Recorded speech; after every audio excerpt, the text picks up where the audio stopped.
अभी हम लोग डिस्कस करेंगे सेक्शन नंबर 32 को लेकर। सेक्शन नंबर 32 डेप्रिसिएशन के रेस्पेक्ट में है। Section number 32 one of the most important sections under the head PGBP. PGBP head के अंडर जितना भी इंपॉर्टेंट सेक्शंस है उसमें से one of the most important sections section number 32। Section number 32 का प्रोविजन को हम लोग एनालाइज करेंगे और कैसे पीजीबीपी हेड का कंप्यूटेशन में ये इम्पैक्ट क्रिएट करता है वो हम लोग समझने का कोशिश करेंगे। बट सबसे पहले सेक्शन नंबर 32 का स्ट्रक्चर को अंडरस्टैंड करेंगे। सेक्शन नंबर 32 का स्ट्रक्चर अगर समझ में आ जाए तो सेक्शन नंबर 32 का प्रोविजन एनालाइज करना सुविधा हो जाएगा। चलिए एक बार सेक्शन नंबर 32 का स्ट्रक्चर को पहले एनालाइज करते हैं, फिर प्रोविजन को एनालाइज करेंगे। सेक्शन नंबर 32 का स्ट्रक्चर समझने के लिए आप लोग आ जाइए हैंड रिटन चार्ट में, जो basically page number 188 and page number 189 में दिया गया है। मतलब डेप्रिसिएशन के ठीक पहले जो दो पेजेस है वो दो पेजेस में दिया गया है। सबसे पहले आप आइए पेज नंबर 188 में डेप्रिसिएशन को प्रेजेंट किया गया है पेज नंबर 188 में चार्ट के थ्रू। चार्ट में क्या लिखा हुआ है? लिखा हुआ depreciation under section 32 on asset. Depreciation आप किसके रेस्पेक्ट में क्लेम कर रहे हो? ऑब्वियसली एसेट के रेस्पेक्ट में। डेप्रिसिएशन आप एसेट के रेस्पेक्ट में क्लेम कर रहे हो। कौन सा एसेट? टेंजिबल एसेट भी हो सकता है, इनटेंजिबल एसेट भी हो सकता है। बट हर एक प्रकार का टेंजिबल एंड हर एक प्रकार का इंटेंजिबल एसेट डेप्रिसिएशन क्लेम करने के लिए अवेलेबल नहीं है under the income tax act 1961। Income tax act 1961 में कुछ specified tangible and specified intangible asset के ऊपर डेप्रिसिएशन क्लेम किया जा सकता है। तो इसलिए देखिए टेंजिबल एसेट का लिस्ट नीचे दिया गया है, इंटेंजिबल एसेट का लिस्ट नीचे दिया गया है।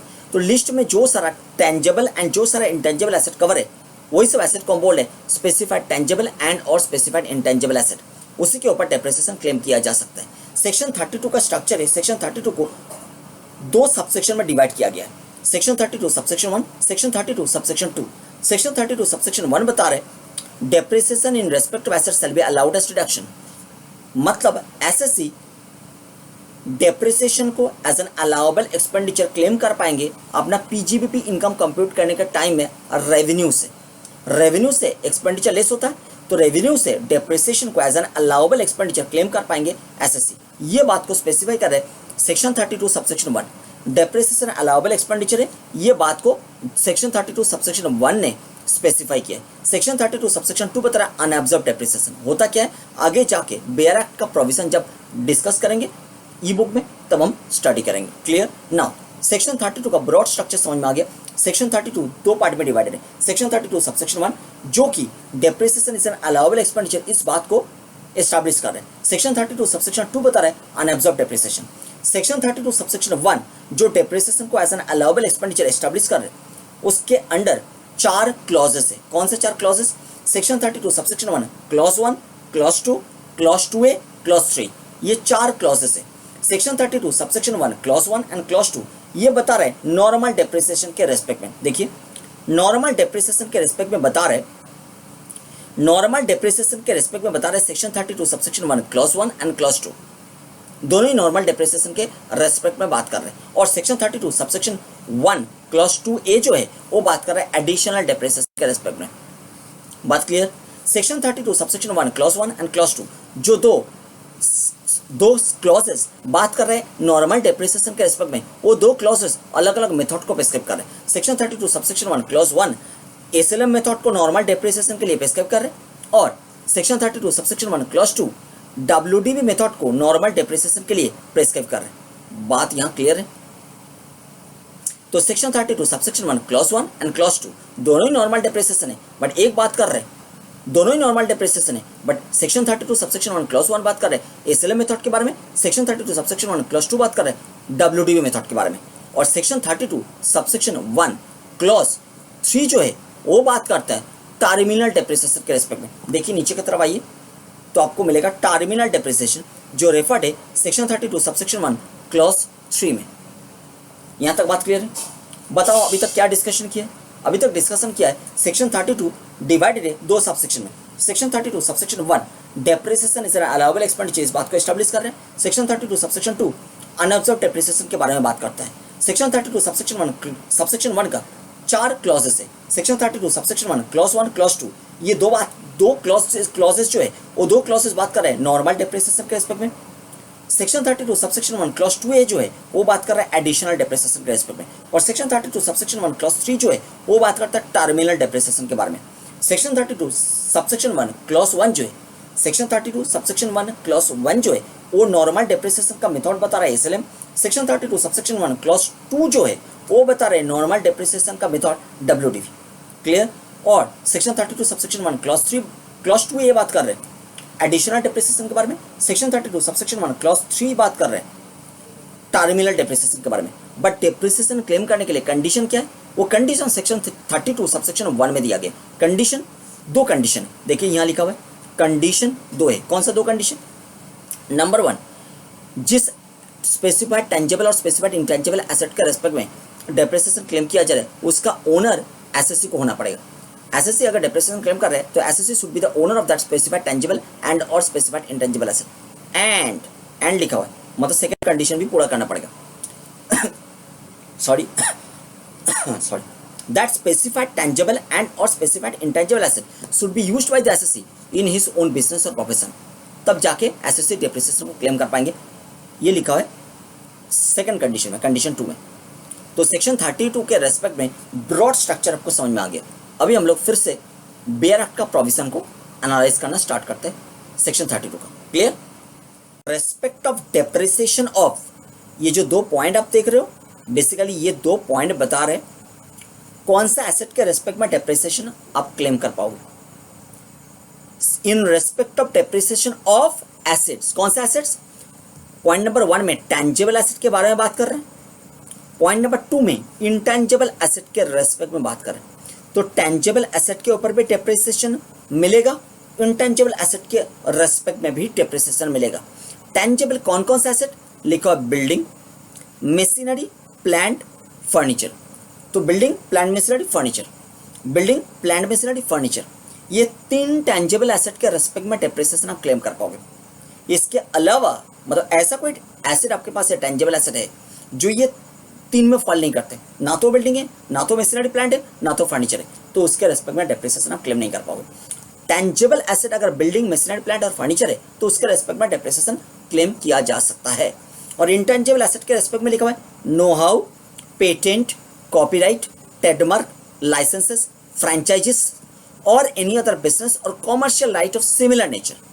तो ये कैटेगरी का इंटेंजिबल है, यहाँ पे जितना कैटेगरी स्पेसिफाइड है, ये स्पेसिफाइड कैटेगरी का इंटेंजिबल एसेट के रेस्पेक्ट में डेप्रिसिएशन क्लेम किया जा सकता है। बट क्लेम करने के लिए कंडीशन क्या है?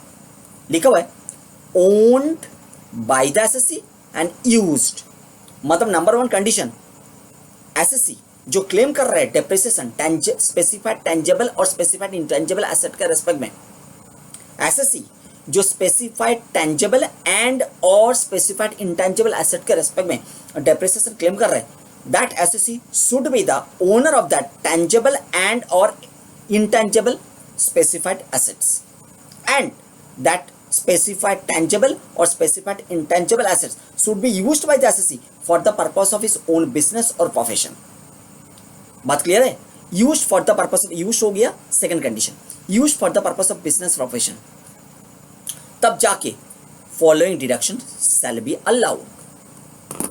बताओ क्या हो रहा है सर? सेक्शन 32 सबसेक्शन 1 बता रहे एसएससी जो डेप्रिसिएशन क्लेम कर रहे हैं वो एसएससी अगर स्पेसिफाइड टेंजिबल एसेट्स एंड और स्पेसिफाइड इंटेंजिबल एसेट्स का ओनर है, एंड वो स्पेसिफाइड टेंजिबल एसेट्स एंड और स्पेसिफाइड इंटेंजिबल एसेट्स अपना बिजनेस और प्रोफेशन में यूज किया जा रहा है एसएससी के द्वारा, तो एसएससी डेप्रिसिएशन क्लेम कर पाएंगे।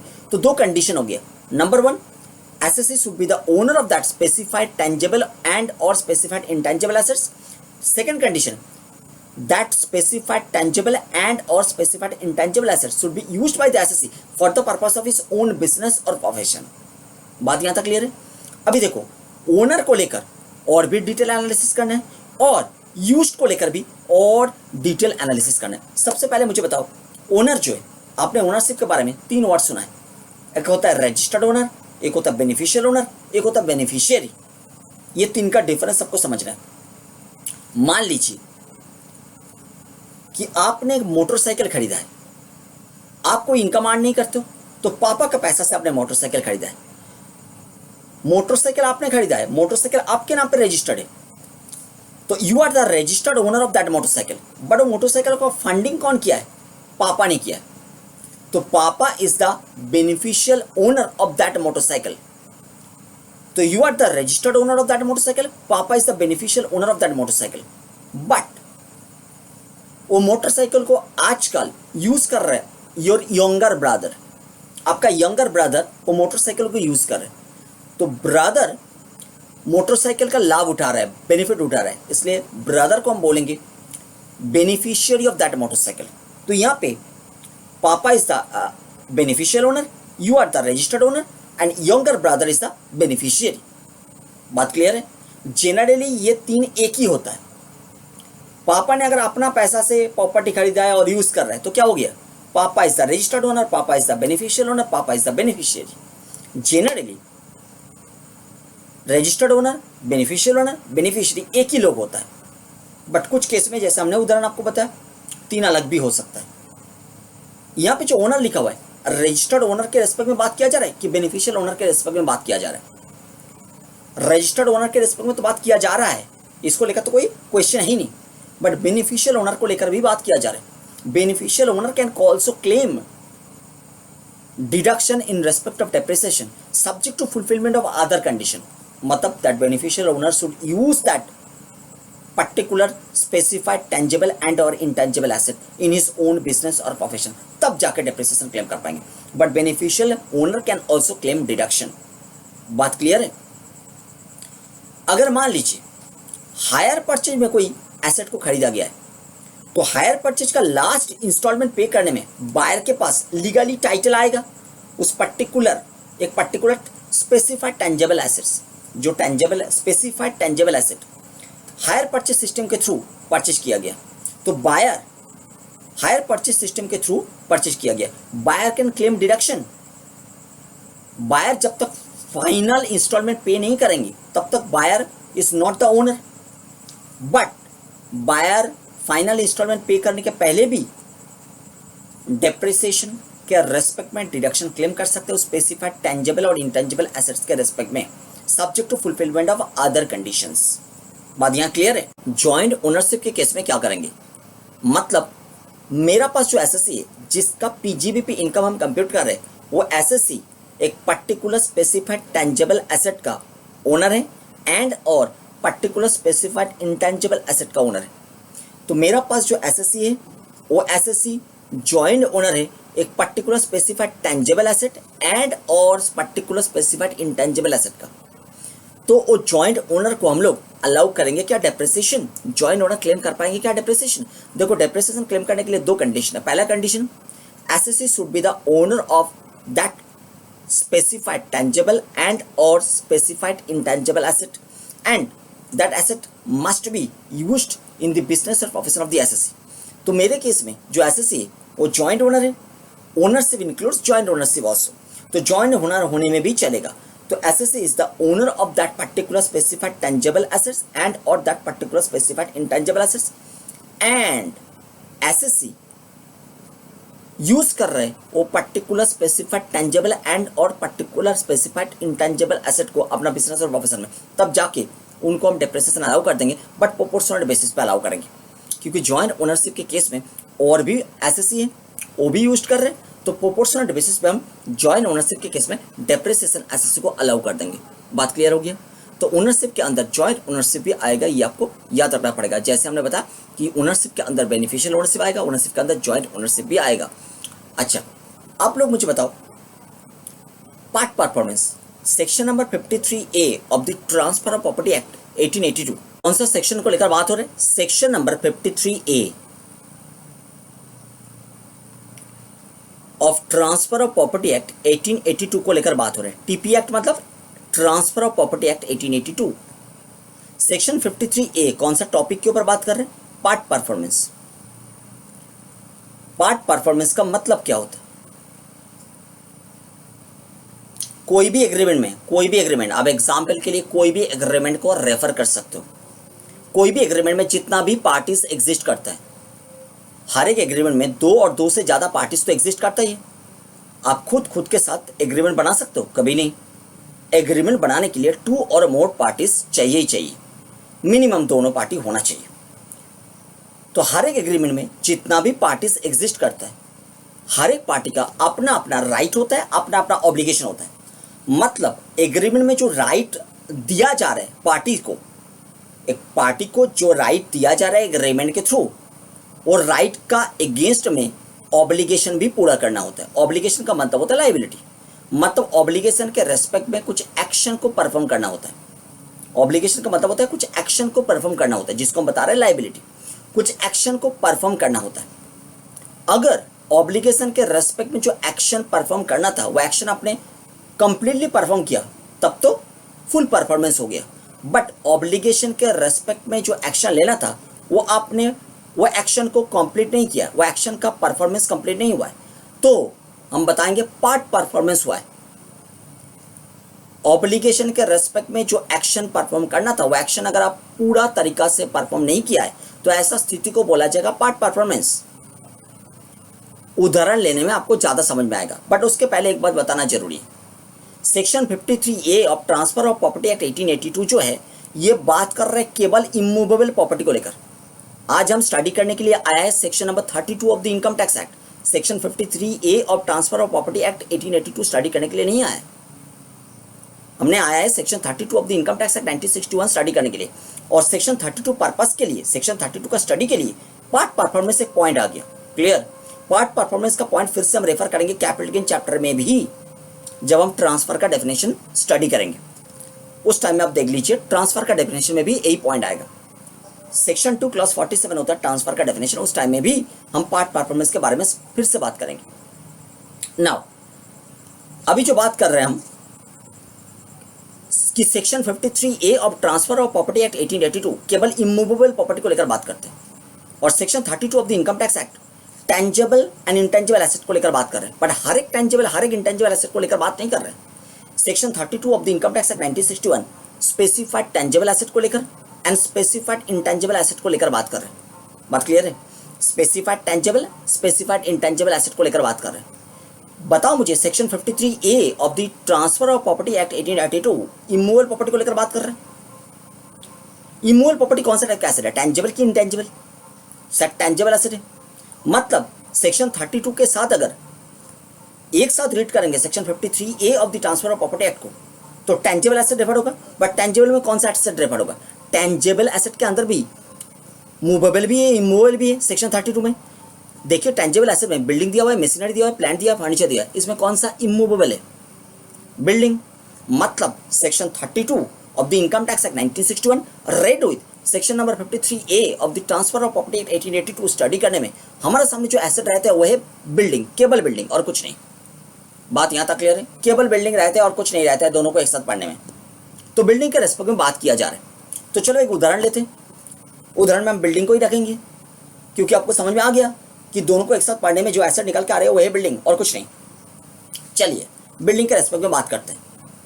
आप लोग मुझे बताइए, एक एग्जांपल लेते हैं, उसके बाद आपको क्वेश्चन पूछना है। मान लीजिए mister A is the owner of a building और mister A is interested to sell his building. तो मिस्टर ए ने एक पब्लिक एडवर्टाइजमेंट निकाला है। एक एडवर्टाइजमेंट में उन्होंने स्पेसिफिकेशन डाला है बिल्डिंग का और प्राइस भी कोट किया है बिल्डिंग कितना में वो बेचना चाहते हैं। तो मिस्टर ए ने जो एडवर्टाइजमेंट निकाला है वो एडवर्टाइजमेंट के थ्रू बिल्डिंग का स्पेसिफिकेशन एंड बिल्डिंग का कोटेड प्राइस कम्युनिकेट किया है पब्लिक को।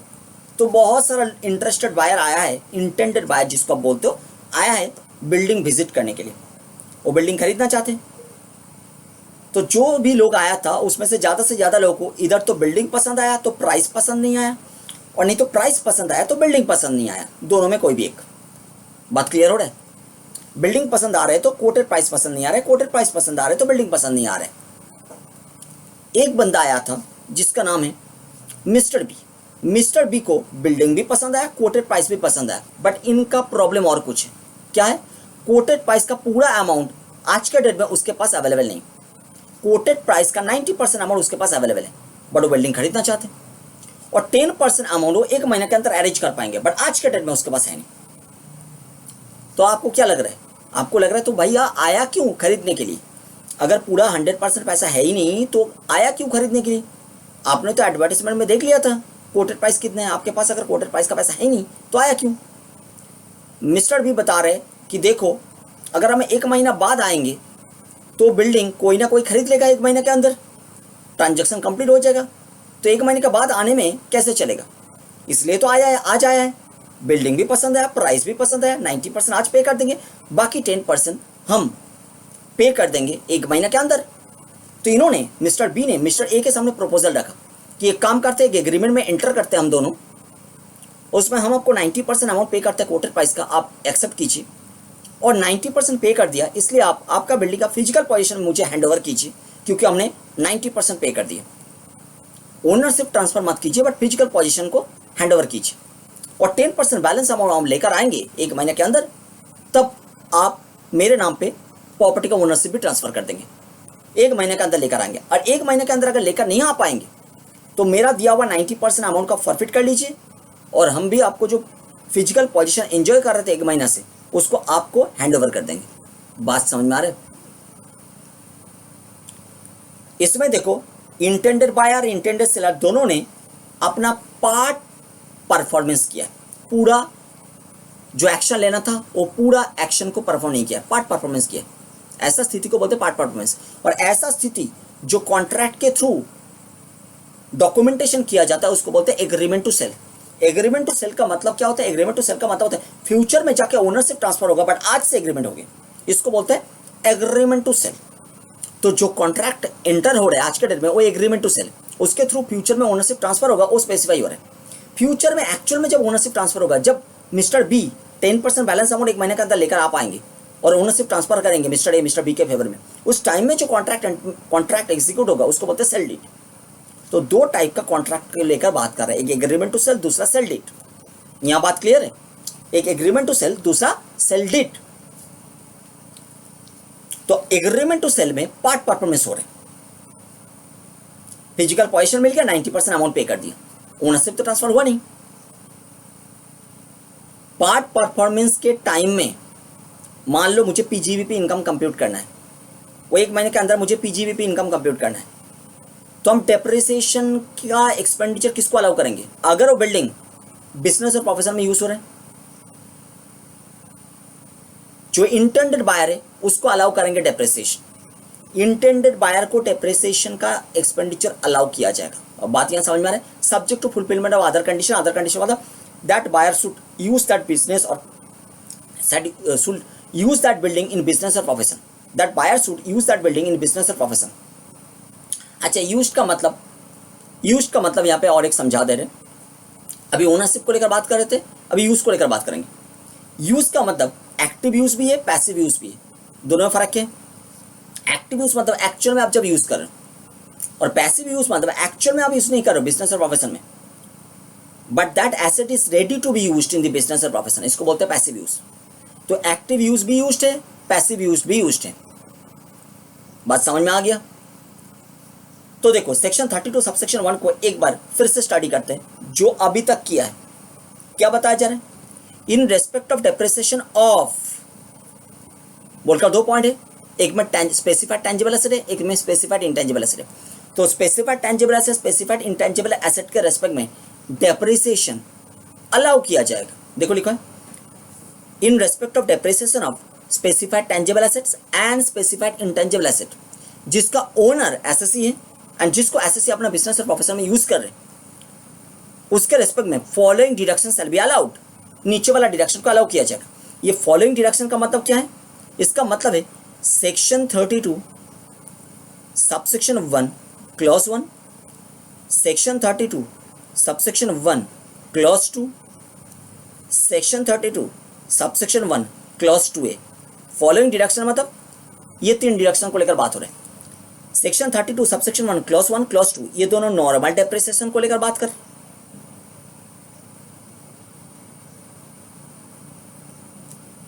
और सेक्शन 32 सबसेक्शन 1 क्लॉज 2A ये एडिशनल डेप्रिसिएशन को लेकर बात कर रहे हैं।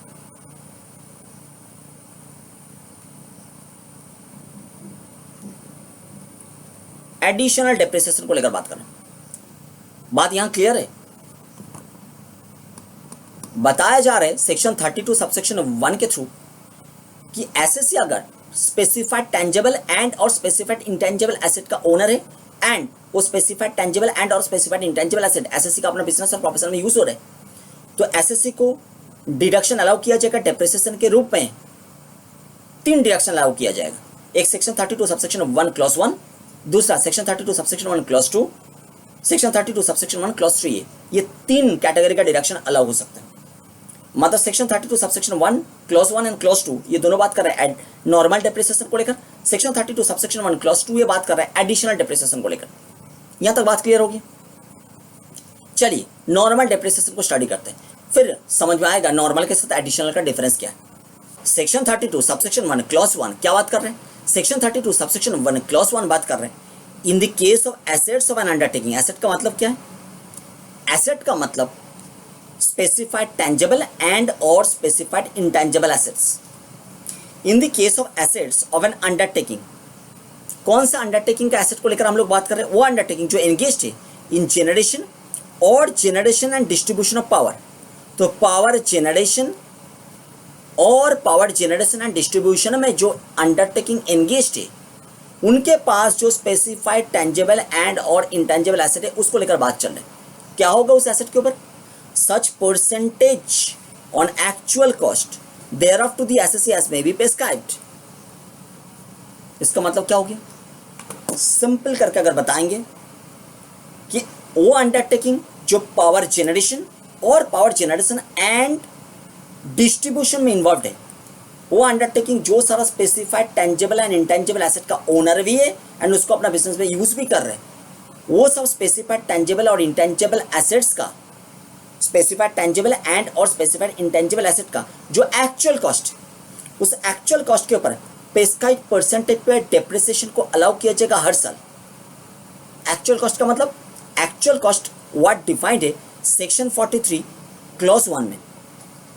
सेक्शन 43 जो होता है, सेक्शन 43 बेसिकली बात करता है डिफरेंट व्हाट का डेफिनेशन को लेकर। मतलब सेक्शन 43 होता है पीजीबीपी हेड के अंडर डेफिनेशन का सेक्शन।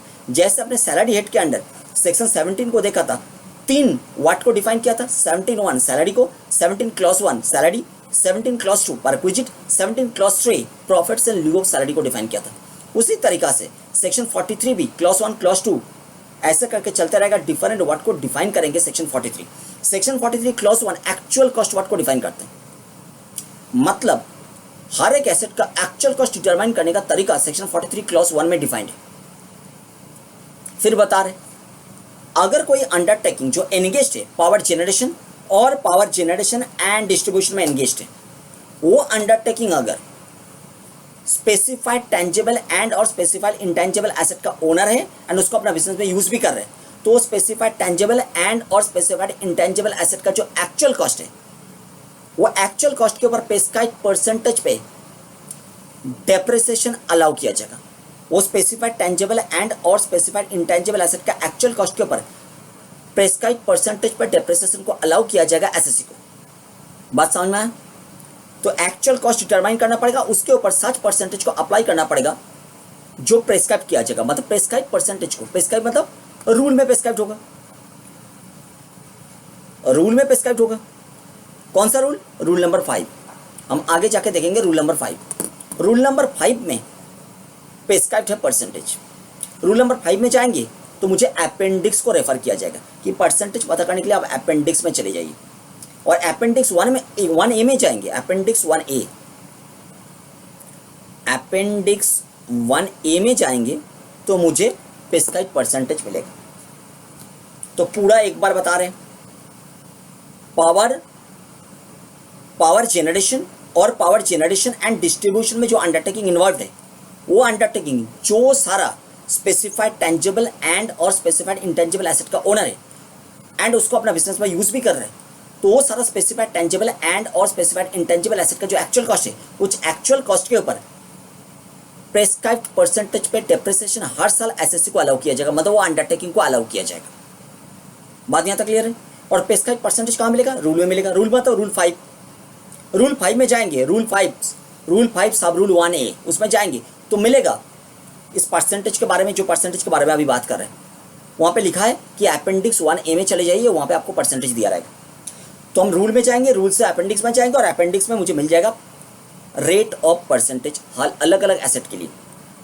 बट यहाँ पे आपने एक बात नज़र किया है, एक्चुअल कॉस्ट जो होता है वो एक्चुअल कॉस्ट एसेट का, स्पेसिफाइड टेंजिबल एसेट बोलो, स्पेसिफाइड इंटेंजिबल एसेट बोलो, उनका एक्चुअल कॉस्ट एक ही बार डिटरमाइन होता है और लाइफ टाइम में वही एक्चुअल कॉस्ट रहता है, एक्चुअल कॉस्ट चेंज नहीं होता है।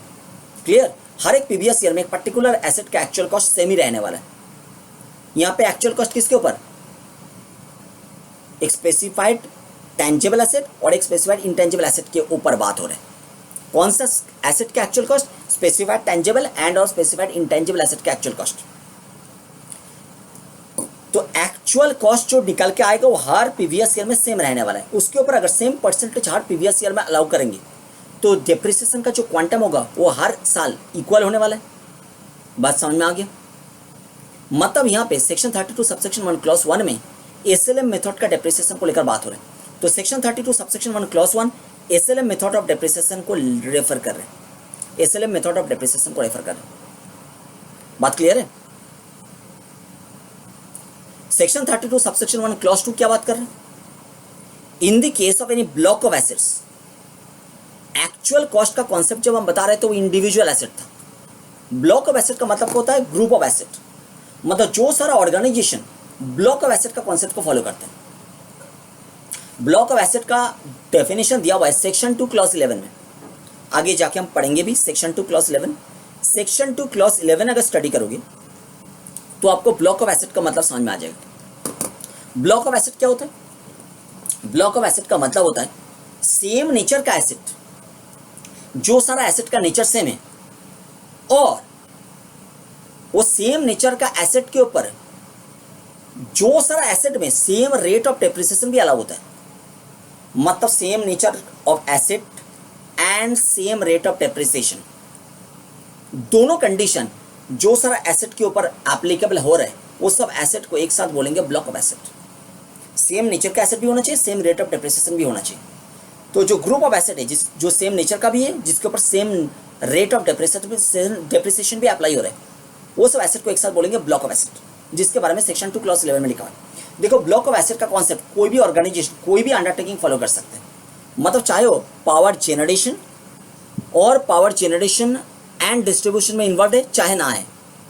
मतलब पावर जनरेशन और पावर जनरेशन एंड डिस्ट्रीब्यूशन में एंगेज्ड वाला ऑर्गेनाइजेशन बोलो और अदर ऑर्गेनाइजेशन बोलो, हर एक ऑर्गेनाइजेशन चाहे तो ब्लॉक ऑफ एसेट का कॉन्सेप्ट को फॉलो कर सकते हैं।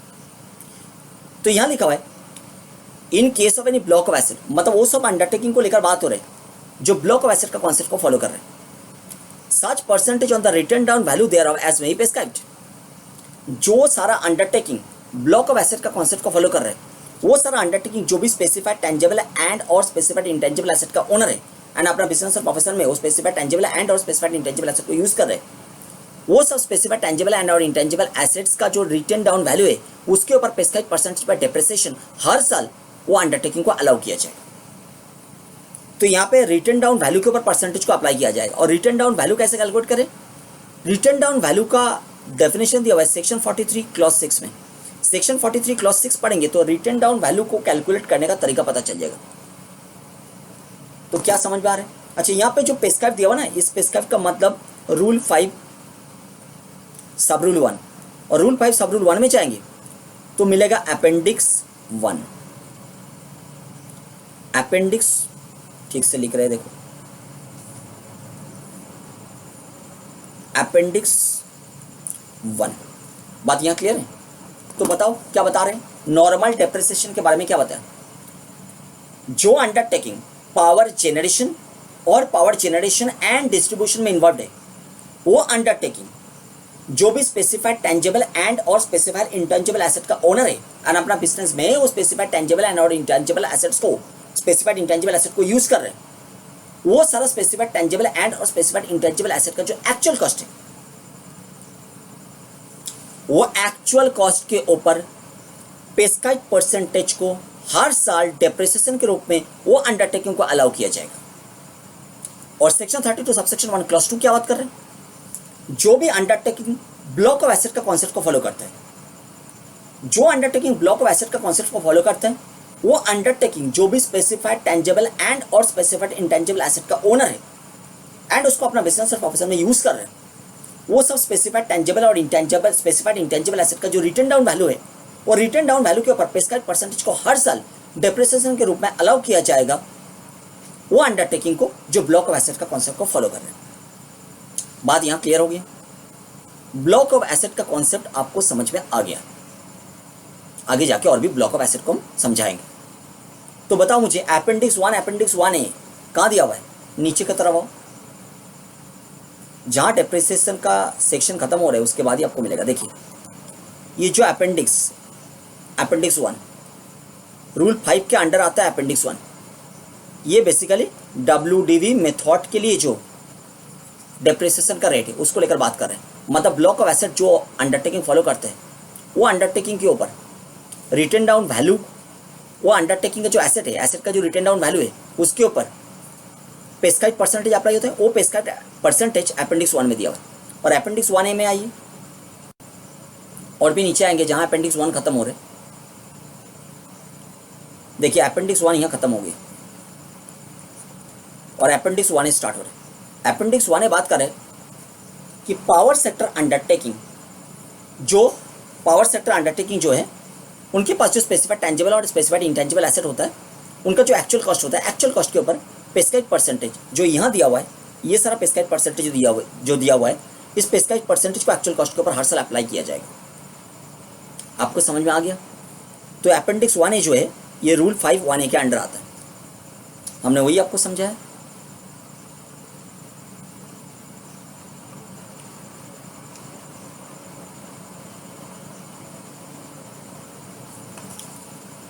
तो 2 जो है ये WDV मेथड को प्रेस्क्राइब कर रहे हैं और 1 जो है वो SLM मेथड को प्रेस्क्राइब कर रहे हैं। यहाँ तक बात क्लियर होगी? WDV एंड SLM मेथड को प्रेस्क्राइब किया जा रहा है। पावर सेक्टर अंडरटेकिंग जो है उनके पास ऑप्शन है, वो अगर इंडिविजुअल एसेट का कॉन्सेप्ट को फॉलो करें तो उनके ऊपर SLM अप्लाई हो रहे हैं। बट पावर सेक्टर अंडरटेकिंग अगर ब्लॉक ऑफ एसेट को फॉलो करे तो उनके ऊपर WDV अप्लाई हो रहे हैं। बट पावर सेक्टर अंडरटेकिंग को छोड़ के बाकी जो भी अंडरटेकिंग है उनके पास ऑप्शन नहीं। अभी जो हमने स्टडी किया है वो स्टडी से यही तो कंक्लूजन निकल के आ रहा है ना। पावर सेक्टर अंडरटेकिंग के पास ऑप्शन है। पावर सेक्टर अंडरटेकिंग के लिए 1 तो है ही, चाहे तो 2 भी ले सकते हैं, क्योंकि 2 में कोई स्पेसिफाइड अंडरटेकिंग नहीं है, बट 1 में स्पेसिफाइड अंडरटेकिंग है। 1 में स्पेसिफाई किया गया है पावर सेक्टर अंडरटेकिंग को, 2 में किसी को स्पेसिफाई नहीं किया गया है। मतलब 2 हर एक के लिए ओपन है। तो इसका मतलब यही निकल के आ रहा है कि 1 जो है वो पावर सेक्टर अंडरटेकिंग ले भी सकते, नहीं भी ले सकते, वो चाहे तो 2 को भी ले सकते। मतलब पावर सेक्टर अंडरटेकिंग अगर इंडिविजुअल एसेट का कॉन्सेप्ट को फॉलो करे तो एक्चुअल कॉस्ट के ऊपर परसेंटेज को अप्लाई किया जाएगा, मतलब उसके ऊपर SLM अप्लाई होगा। बट पावर सेक्टर अंडरटेकिंग अगर ब्लॉक ऑफ एसेट का कॉन्सेप्ट को फॉलो करे तो ब्लॉक ऑफ एसेट का WDV को कैलकुलेट किया जाएगा और वो WDV के ऊपर प्रेस्क्राइब्ड परसेंटेज को अप्लाई किया जाएगा। बात समझ में आ गया? WDV वो अगर फॉलो करे, मतलब वो अगर ब्लॉक ऑफ एसेट को फॉलो करे तो ब्लॉक ऑफ एसेट का जो WDV है वो WDV के ऊपर प्रेस्क्राइब्ड परसेंटेज को अप्लाई किया जाएगा। बट बाकी जो अंडरटेकिंग है वो अंडरटेकिंग के लिए नंबर 1 ऑप्शन तो ओपन नहीं है, तो उनके लिए मैंडेटरीली हो गया नंबर 2। यहां बात क्लियर हो रहा है? आओ देखो,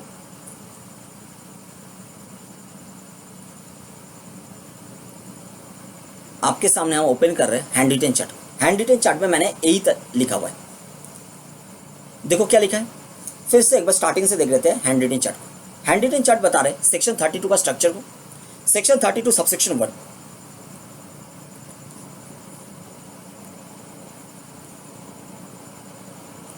सेक्शन 32 जो है उनका स्ट्रक्चर बता रहे हैं। सेक्शन 32 सबसेक्शन 1, 32 के अंडर एक सबसेक्शन है, दूसरा subsection section 32 subsection 2। Section 32 subsection 1 depreciation allow किया जाएगा एसएससी को, इसके बारे में बात कर रहे हैं। सेक्शन 32 सबसेक्शन 2 अनऑब्जर्व डेप्रिसिएशन के बारे में बात कर रहे हैं। बट डेप्रिसिएशन एसेट के ऊपर अलाउ होगा, और एसेट का मतलब क्या है? स्पेसिफाइड टेंजिबल एसेट, स्पेसिफाइड मतलब ये सारा बिल्डिंग, मशीनरी, प्लांट, फर्नीचर, और specified intangible asset no how, patent, trademark वगैरह। क्लियर? तो specified tangible, specified intangible asset के ऊपर डेप्रिसिएशन को अलाउ किया जाएगा। ये सेक्शन 32 सबसेक्शन 1 बात कर रहे हैं। सेक्शन 32 सबसेक्शन 2 बता रहा है अनऑब्जर्व डेप्रिसिएशन को लेकर। सेक्शन 32 सबसेक्शन 1 जो है उसके अंदर 3 क्लॉजेस आ रहे हैं। सेक्शन 32 सबसेक्शन 1 क्लॉज 1 क्लॉज 2 जो नॉर्मल डेप्रिसिएशन को लेकर बात कर रहे हैं। सेक्शन 32 सबसेक्शन 1 क्लॉज 2A जो एडिशनल डेप्रिसिएशन को लेकर बात कर रहे हैं। क्लियर।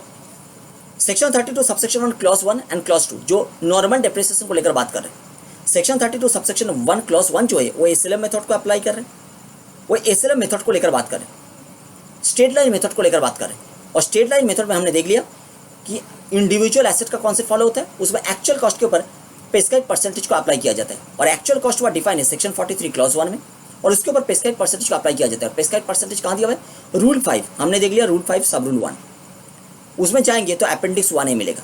क्लियर। और अगर ब्लॉक ऑफ एसेट का कॉन्सेप्ट को फॉलो किया जा रहा है, ब्लॉक ऑफ एसेट का मतलब क्या होता है? ब्लॉक ऑफ एसेट का मतलब होता है सेक्शन 2 क्लॉज 11 में जो डिफाइंड है, सेम नेचर का एसेट जिसके ऊपर same rate of depreciation allow होता है, दोनों अगर कंडीशन फुलफिल हो जाए तो ग्रुप ऑफ एसेट को हम बोलेंगे ब्लॉक ऑफ एसेट। तो ब्लॉक ऑफ एसेट का जो WDV होता है, और WDV का मेथड क्या, WDV का मतलब क्या होता है? WDV का मतलब होता है सेक्शन 43 क्लॉज 6 में डिफाइंड है। तो ब्लॉक ऑफ एसेट का जो WDV होता है वो WDV के ऊपर प्रेस्क्राइब परसेंटेज को अलाउ किया जाएगा एसएससी को डेप्रिसिएशन के रूप में। और प्रेस्क्राइब परसेंटेज का मतलब क्या है?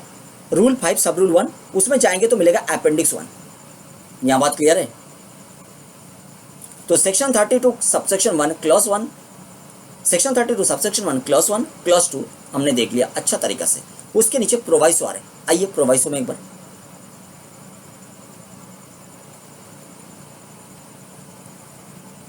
देखिए। पहला proviso provided that, second proviso provided further that, उसके बाद जितना भी प्रोवाइसो आएगा, ये फर्स्ट प्रोवाइसो है, ये सेकंड प्रोवाइसो है, उसके बाद जितना भी प्रोवाइसो आएगा सब में लिखा रहेगा प्रोवाइडेड आल्सो दैट। तो फर्स्ट प्रोवाइसो होता है प्रोवाइडेड दैट, सेकंड प्रोवाइसो होता है प्रोवाइडेड फर्दर दैट, उसके बाद थर्ड एंड ऑनवर्ड जितना भी प्रोवाइसो आएगा, प्रोवाइसो का मतलब प्रोवाइडेड दैट, फर्स्ट प्रोवाइसो को बोलते हैं प्रोवाइडेड दैट, सेकंड प्रोवाइसो को बोलते हैं provided further that, third and onward जितना भी प्रोवाइसो आएगा उसमें लिखा रहेगा प्रोवाइडेड आल्सो दैट। प्रोवाइसो का मतलब क्या होता है? एक्सेप्शन, मतलब जो प्रोविजन ऊपर में डिस्कस किया गया है उसका एक्सेप्शन नीचे डाला जाता है प्रोवाइसो के रूप में। तो प्रोवाइडेड आल्सो दैट, देखिए थर्ड प्रोवाइसो प्रोवाइडेड आल्सो दैट, कितना प्रोवाइसो है वो हम काउंट कर रहे हैं। फोर्थ प्रोवाइसो ये भी बता रहे हैं प्रोवाइडेड आल्सो दैट, फिफ्थ प्रोवाइसो वो भी बता रहे हैं प्रोवाइडेड आल्सो दैट, सिक्स प्रोवाइसो वो भी बता रहे हैं प्रोवाइडेड आल्सो दैट। और सिक्स प्रोवाइसो के अंडर देखिए एक्सप्लेनेशन दिया हुआ, फिर आ रहे 5 एक्सप्लेनेशन है सिक्स प्रोवाइसो के अंडर, फिर आ रहे section 32 subsection 1 clause 2A additional depreciation. तो सेक्शन 32 सबसेक्शन 1 क्लॉज 2 हमने कर लिया, अभी प्रोवाइसो को करना है। आज प्रोवाइसो का डिस्कशन स्टार्ट करने के पहले एक बार हम लोग सेक्शन नंबर 43 क्लॉज 1 को स्टडी कर लेंगे, actual cost. Section 43 clause 1 actual cost word को पहले स्टडी करेंगे, फिर आएंगे हम डेप्रिसिएशन जो स्टडी कर रहे थे उसमें। मतलब सेक्शन 32 सबसेक्शन 1 क्लॉज 2 के नीचे जितना भी प्रोवाइसो है उसको स्टडी करेंगे, और उसके साथ सेक्शन 32 सबसेक्शन 1 क्लॉज 2A जो एडिशनल डेप्रिसिएशन है उसको भी स्टडी करेंगे, और सेक्शन 32 सबसेक्शन 2 जो है अनअब्जॉर्ब डेप्रिसिएशन उसको भी स्टडी करेंगे। बट सबसे पहले सेक्शन 43 क्लॉज 1 एक्चुअल कॉस्ट उसको स्टडी कर लेते हैं, फिर हम डेप्रिसिएशन को स्टार्ट करेंगे। क्लियर?